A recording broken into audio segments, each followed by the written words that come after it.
ఒక వర్గానికి న్యాయం చేసి క్రైస్తవ్యానికి అన్యాయం చేస్తున్నారు. ఆయన ఆధీనంలో మా దళిత క్రైస్తవులకు అన్యాయం జరుగుతుంది. మరి చర్చిలు అధికారం వచ్చే వరకు మేము మీకు అది చేస్తాము, క్రైస్తవులకి మేము అండగా ఉంటాము, మీ మీద దాడులు జరగకుండా మేము చూసుకుంటామని చెప్పి క్రైస్తవులకు సంరక్షణ కావాలి. క్రైస్తవులకు ఏపీ పాస్టర్స్ అసోసియేషన్ ప్రెసిడెంట్గా నేను ఇస్మాయిల్ అండి మాట్లాడుతున్నాను. ప్రాముఖ్యంగా ఈరోజు మరి ప్రభుత్వంలో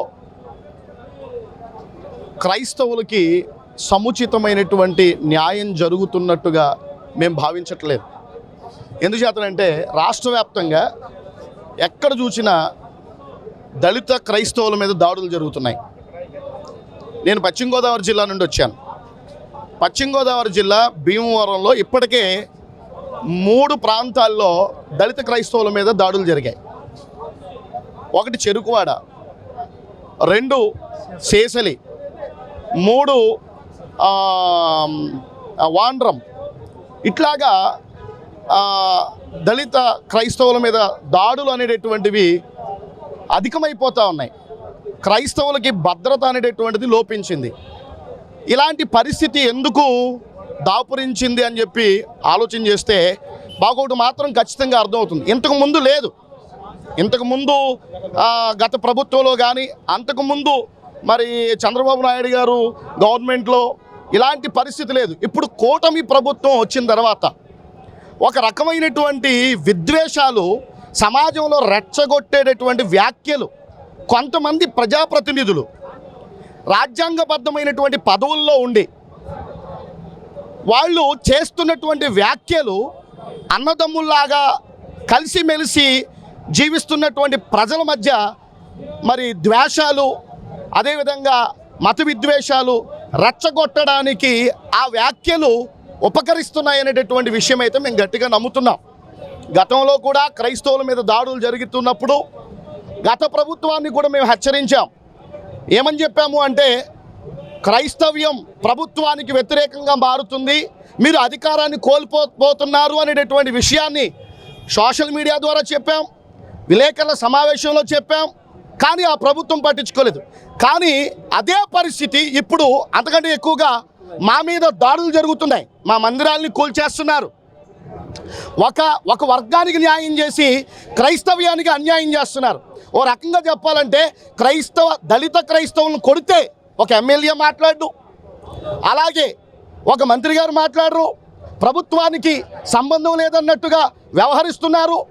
ఈ పరిస్థితి ఒక మందిరాన్ని కూలిస్తే మాట్లాడరు. కానీ ఏదైనా ఒక పాస్టర్ మీద ఒక చిన్న ఎలిగేషన్ వస్తే మాత్రం మరి అది చాలా పెద్ద భూతద్దంలో పెట్టి చూపించి మరి చాలా బాధను కలిగించేటటువంటి విధంగా క్రైస్తవ్యాన్ని అభాసుపాలు చేయాలనేటటువంటి ఆలోచనతో ప్రభుత్వాలు ముందుకెళ్తున్నట్టుగా మాకు అనిపిస్తూ ఉన్నాయి. దయచేసి మరి ప్రభుత్వ పెద్దలు నారా చంద్రబాబు నాయుడు గారు ఆయన సెక్యులరిజాన్ని ప్రేమిస్తారు. మాకు ఆ నమ్మకం ఉంది. అందుకనే మరి మేము మరి చంద్రబాబు నాయుడు గారికి మద్దతు తెలిపాం. ఎలక్షన్లో క్యాంపెయిన్ చేశాం. ఈరోజు క్యాంపెయిన్ చేసినందుకు మేము బాధపడుతున్నాం. మేము నొచ్చుకోవాల్సిన పరిస్థితి ఏర్పడుతుంది. మా మనోభావాల్ని దెబ్బతీసేటటువంటి విధంగా, మా ఆత్మగౌరవాన్ని దెబ్బతీసేటటువంటి విధంగా కొంతమంది యొక్క ఆలోచనలు మరి ఈరోజు క్రైస్తవం మీద జరుగుతున్నటువంటి దాడిని బట్టి మేము చాలా బాధపడుతూ ఉన్నాం. కాబట్టి ఖచ్చితంగా చంద్రబాబు నాయుడు గారు ఈ విషయం మీద దృష్టి పెట్టాలి. అంతేకాదు మరి 1998 జీవో మరి ఆ సర్క్యులర్ ఏదైతే ఉందో ఆ సర్క్యులర్ని చంద్రబాబు నాయుడు గారు అప్పుడు ముఖ్యమంత్రిగా ఉన్నప్పుడు వారే ఇచ్చారు.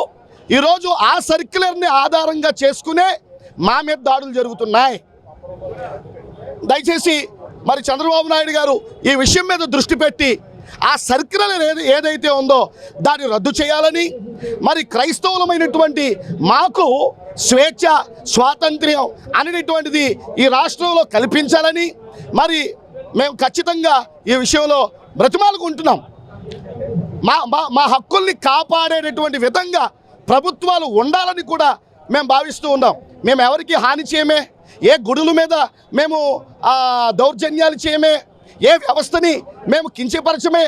అలాంటిది శాంతియుతంగా ఈ దేశ అభివృద్ధిలో, ఈ దేశ మరి మనుగడలో, మరి విద్యారంగంలో కానీ, హాస్పిటల్ రంగంలో కానీ, సేవా రంగంలో కానీ అన్ని రంగాల్లో క్రిస్టియన్స్ ఎంత మంచి సేవ అందించారు, ఈ దేశ అభివృద్ధిలో సేవ అందించారు, ఈ రాష్ట్ర అభివృద్ధిలో సేవ అందించారు. అలాంటి మా మీద దాడులు జరగడం అనేటటువంటిది ఖచ్చితంగా మేము తీవ్రంగా దీన్ని పరిగణిస్తున్నాం. డిప్యూటీ స్పీకర్ అయినటువంటి వ్యవహరించే తీరు మీద ఎలా స్పందిస్తారు? రఘురామకృష్ణరాజు క్రైస్తవులు అన్న చర్చలు అన్న ఒక అడుగు ముందుకు వేస్తున్నారు. పాస్టర్ నాకు ఎలా స్పందిస్తారు? ఇప్పుడు రఘురామరాజు గారు, డిప్యూటీ స్పీకర్ రఘురామరాజు గారి విషయంలో స్పందించాలి అంటే వాస్తవానికి వారు డిప్యూటీ స్పీకర్గా రాజ్యాంగం మీద ప్రమాణం చేసి రాగ ద్వేషాలకు అతీతంగా, కుల మతాలకు అతీతంగా నేను నా ప్రజల్ని కాపాడుకుంటాను అని చెప్పి ఆయన ప్రమాణం చేశారు.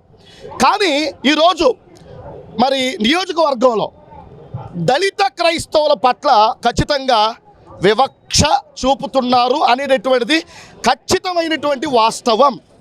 అది కాదనలేనటువంటి సత్యం. ఎందుకు అంటే దళిత క్రైస్తవులు ఈరోజు ఉండి నియోజకవర్గంలో ఏమైపోయారు అంటే ఎవరికి ఏ పార్టీకి చెందని వారు అయిపోయారు. అది వరకు మరి వైసీపీ గవర్నమెంట్కి మరి దళిత క్రైస్తవులు మంచి సహకారాన్ని అందించారు. ఈరోజు మరి వైసీపీ వారు కూడా దళిత క్రైస్తవుల్ని వదిలేసినట్టుగానే ఉంది. అంటే ఓట్లు వచ్చినప్పుడు దళిత క్రైస్తవులు కావాలి, వాళ్ళు మీ వెనకాల తిరగాలి. కానీ అధికారం వచ్చిన తర్వాత అన్ని పార్టీలు దళిత క్రైస్తవులు వదిలేస్తున్నారు. ఈరోజు అసెంబ్లీలో క్రైస్తవుడు అనే వాడి గురించి మాట్లాడితే అదొక హేయమైన పదం అన్నట్టుగా అసలు వీళ్ళ గురించి ఎత్తితే మాకెక్కడ అధికారాలు దూరం అయిపోతాయో అన్నట్టుగా మేము ఒక అంతరాని వారంగా భావిస్తున్నట్టుగానే ఈరోజు ప్రభుత్వ పెద్దల వ్యవహార శైలి కానివ్వండి, మరి ఎమ్మెల్యే గారి యొక్క వ్యవహార శైలి కానివ్వండి అలాగే ఉంది. కొంతమంది మాట్లాడలేకపోతున్నారు, కానీ అందరి గుండెల్లో మాత్రం ఇదే ఆవేదన ఉంది. మాట్లాడలేకపోతాం మీ చేతగానితనం అవుతుంది. మీ హక్కును గుర్చి మీరు మాట్లాడకపోతే ఇంకా బానిసత్వమే చేయాలి, ఊడిగమే ఓడవాలి. దయచేసి అన్ని సంఘాల వారు ఖచ్చితంగా బయటికి రావాలి. ఈ విషయంలో మాత్రం మాకు న్యాయం జరగట్లేదు. జాన్ బెన్నీ లింగం, association of integrated Christian council వ్యవస్థాపక అధ్యక్షుడిని. రాష్ట్రంలో క్రైస్తవుల డిమాండ్లు ఏంటంటే మా మీద మమ్మల్ని పెట్టుబడిగా పెట్టుకుని అధికారంలోకి వచ్చిన ప్రభుత్వాలు ఈ రోజున ఏమాత్రం కూడా మమ్మల్ని పట్టించుకోవట్లేదు. ఓట్లు పడే వరకు, అధికారం వచ్చే వరకు మేము మీకు అది చేస్తాము, క్రైస్తవులకి మేము అండగా ఉంటాము, మీ మీద దాడులు జరగకుండా మేము చూసుకుంటామని చెప్పి ఈ రోజున చర్చీలు పడగొడతా ఉంటుంటే, పాస్టర్లు కొడతా ఉంటుంటే ప్రభుత్వాలు పట్టించుకోవట్లేదు. ఒకవేళ కేసులు పెట్టడానికి మేము పోలీస్ స్టేషన్కి వెళ్ళినప్పటికీ మా కేసులు తీసుకోవట్లా. ఎందుకంటే కూటమి ప్రభుత్వం అధికారంలో ఉండి ఈ రోజున బీజేపీ యొక్క కబంధ హస్తాల్లో కీలు బొమ్మగా ఈ రోజున ఈ యొక్క కూటమి ప్రభుత్వం కనబడతా ఉంటుంది. అందుకనే రాష్ట్ర వ్యాప్తంగా క్రైస్తవులందరూ కూడా ఒక తాటి మీదకి వచ్చి మేము క్రిస్టియన్ ఐక్యవేదిక ఆధ్వర్యంలో క్రైస్తవ యొక్క డిమాండ్స్ ఇవి అని చెప్పి మేము ఒక నోటును రిలీజ్ చేయడం జరిగింది. డిమాండ్స్ ఏమిటంటే పాస్టర్ల గౌరవవేతనం 11 నెలది, అది వెంటనే రిలీజ్ చేయాలి. చర్చిల నిర్మాణం కొరకు నిధులు కావాలి. దళిత క్రైస్తవులు ఎవరైతే ఉన్నారో వారికి ఎస్సీ హోదా కల్పించాలి. ఇది ప్రధానమైన మాది ఏజెండాగా మేము ఉన్నాం. దీని మీద మేము ఎంత దూరమైనా సరే పోరాటానికి సిద్ధంగా ఉన్నామని ఈరోజున మీకు తెలియజేస్తున్నాం. Thank you. Bishop Joseph Andrews, Andhra Pradesh working president, Andhra Pradesh bishops council. ఈరోజు క్రైస్తవులు అందరూ సమైక్యంగా క్రైస్తవులకు రక్షణ కల్పించాలని మేము కోరుతున్నాం. మరి ముఖ్యంగా భారతదేశం నా మాతృభూమి, భారతీయులందరూ నా సహోదరులని చిన్ననాటి నుంచి నేర్పిన ఆ పదం ప్రతి ఒక్కరి నోట ఉంటుంది. కానీ నేటి ప్రభుత్వాలు ఒకరిని ఒకలాగా, ఒక మతాన్ని ఒకలాగా చూడటం అది విమర్శనాత్మకంగా ఉంది. దయించి ప్రభుత్వాలు గమనించాల్సింది ఏంటంటే అందరినీ సమానంగా చూడాలి. ఓటు హక్కు అందరూ సద్వినియోగం చేసుకుంటున్నారు. ఓటు హక్కుతోటే మీరు గొప్పవారై ఈరోజు మా మీద నాయకులుగా ఉన్నారు. కనుక ప్రజాస్వామ్యంలో అందరినీ గౌరవించి ఒకే విధంగా చూడాలని కోరుతున్నాము. ఈరోజు మా డిమాండ్స్ ఏంటంటే క్రైస్తవులకు సంరక్షణ కావాలి, క్రైస్తవులకు కేటాయించిన నిధులు అన్నీ క్రమంగా ఇవ్వాలి, వివక్షత లేకుండా సమాజాన్ని గౌరవంగా అందరినీ ఒకేలా చూడాలని ప్రభుత్వాన్ని మేము కోరుతున్నాము. అందుకొరకే ఈరోజు ధర్నా ఏర్పాటు చేసింది ఏంటంటే క్రైస్తవ సంఘాలన్నీ ఏకమై ఈరోజు చేయడానికి ముఖ్యమైన కారణం ఏమిటంటే అందరినీ సమానంగా పరిపాలించగలిగిన జ్ఞానం దేవుడు మీకు ఇవ్వాలని ఒక క్రైస్తవ నాయకులుగా లేక సంఘ కాపరులుగా, బిషప్ తండ్రులుగా మేము కోరుకుంటున్నాం. కనుక ఇక సమయంలో క్రైస్తవుల పట్ల వివక్షత చూపకుండా ప్రతి నాయకుడు, ప్రభుత్వ అధికారులు, ప్రజానాయకులు మీరందరూ కూడా క్రైస్తవ్యానికి న్యాయం చేకూర్చాలని, క్రీస్తు ప్రజలు ఎవరికి హానికరులు కాదు, మీ క్షేమం కొరకు మీ కొరకు ప్రార్థించేవారు కనుక వీరిని కూడా సమానంగా చూడాలని ప్రభువుపేటని మీ అందరికీ మా యొక్క వేదిక చొప్పున మీ అందరికీ తెలియజేస్తున్నాం. May God bless. నా పేరు Matthew Raj Kumar, all India Christian federation state కోఆర్డినేటర్గా నేను పనిచేస్తున్నాను. గద్దిపాటి విజయరాజ్ గారు సారథ్యంలో మరి ఉండి మండలం, ఉండి నియోజకవర్గం, పశ్చిమ గోదావరి జిల్లా ఉండి నియోజకవర్గంలో మరి దళితులకు మరి అణగారిన వర్గాలకు జరుగుతున్న అన్యాయం కొరకు నేను ఈరోజు ఈ మీడియా ముందు విజయవాడలో ధర్నా చౌక్లో నేను మాట్లాడుతున్నాను. మరి క్రైస్తవుల ఐక్య వేదిక పోరాట సమితికి మేము ఇక్కడ హాజరయ్యాము. మరి ఏదైతే ఉండి నియోజకవర్గంలో ఉందో, ఉండి నియోజకవర్గం మరి టీడీపీకి కంచుకోట. అటువంటి కంచుకోటని ఈ రోజున మట్టి కోట కింద కరిగిపోతుంది. ఎందుకంటే చంద్రబాబు నాయుడు గారు గమనించాలి, మీరు ఎవరిని ఎమ్మెల్యేగా పెట్టినా హైయెస్ట్ మెజారిటీతో మేము నెగ్గించాం. నేను 83 నుంచి ఈ రోజు వరకు కార్యకర్తగా ఉండి నేను అదే పార్టీకి నేను ఓటు చేస్తూ మరి ఈరోజు మరి మాకు ఇచ్చిన ఎవరైతే మాకు ఎమ్మెల్యేగా గౌరవంలో మరి రఘురామకృష్ణరాజు గారు మాకు ఎమ్మెల్యేగా వచ్చారో ఆయన ఆధీనంలో మా దళిత క్రైస్తవులకు అన్యాయం జరుగుతుంది. మరి చర్చిలు కూల్చివేత, ఈరోజు అదే నియోజకవర్గంలో 7 చర్చిలు కూల్చేశారు అక్రమ కట్టడాలని.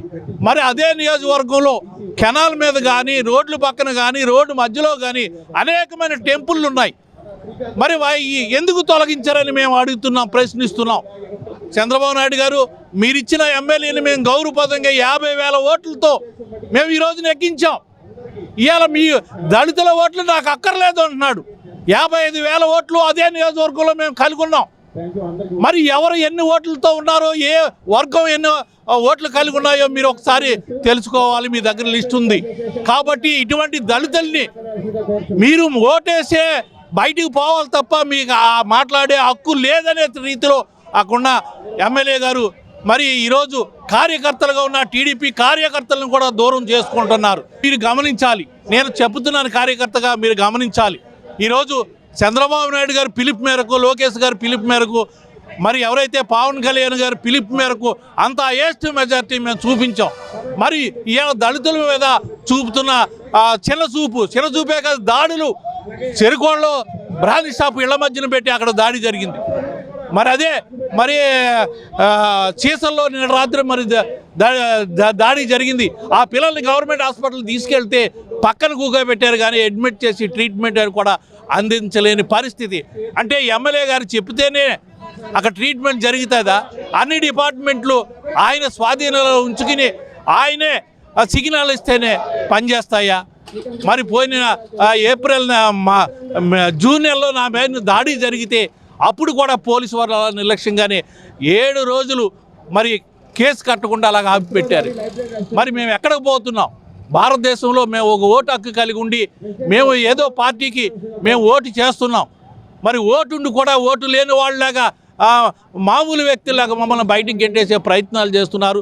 చంద్రబాబు నాయుడు గారు రాబోయే ఎలక్షన్లో 55,000 ఓట్లతో మేమున్న ఏ వర్గానికి మొగ్గు చూపితే ఏం జరుగుతుందో మీరు ఆలోచించండి. మీ మీద ఉన్న మక్కువతో మీరెట్టిన మీ మామయ్య గారు పెట్టిన రామారావు గారు, నందమూరి తారక రామారావు గారు పెట్టిన పార్టీ మీద మేము అభిమానులుగా ఉండి ఈరోజు మీ అంటున్నాం. మరి ఇటువంటి వ్యక్తుల మీద మీరు వెంటనే చర్యలు తీసుకుని అక్కడున్న సామాన్యులకు అందరికీ న్యాయం జరిగేలా చూడమని కోరుకుంటూ సెలవు తీసుకుంటున్నాను.